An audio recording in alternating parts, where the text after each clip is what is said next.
La dichiarazione di guerra è già stata consegnata agli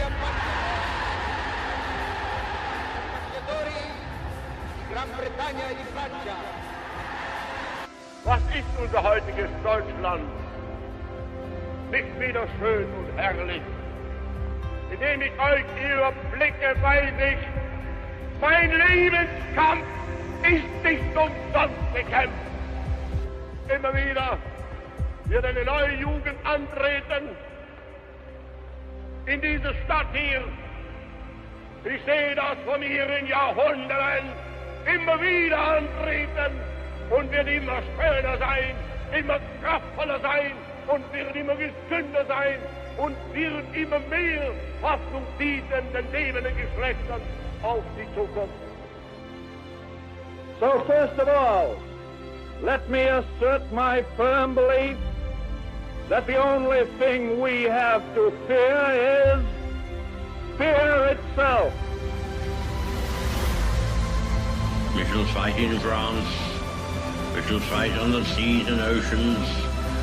We shall fight with growing confidence and growing strength in the air. We shall defend our island, whatever the cost may be. We shall fight on the beaches. We shall fight on the landing grounds. We shall fight in the fields and in the streets. We shall fight in the hills. We shall never surrender. Wenn manche sagen, Sie sind ein Phantast, da kann ich ihm nur antworten, Sie Idiot. Wenn ich nie in meinem Leben ein Phantast gewesen wäre, wo wären Sie und wo wären wir heute alle? Ich habe immer an die deutsche Zukunft geglaubt. Sie haben damals gesagt, Sie sind ein Phantast. Ich habe immer an die Auferstehung des Deutschen Reiches geglaubt. Sie sagten immer, Sie sind ein Narr. Ich habe immer geglaubt an die Wiederaufrichtung einer deutschen Macht.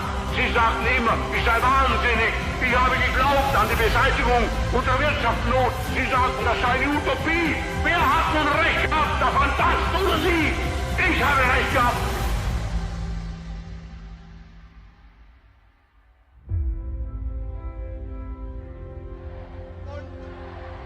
Und will dabei auch in alle Zukunft nur ein Gebot kennen. Was mich verpflichtet hat, seit ich als Junge denken wurde. Deutschland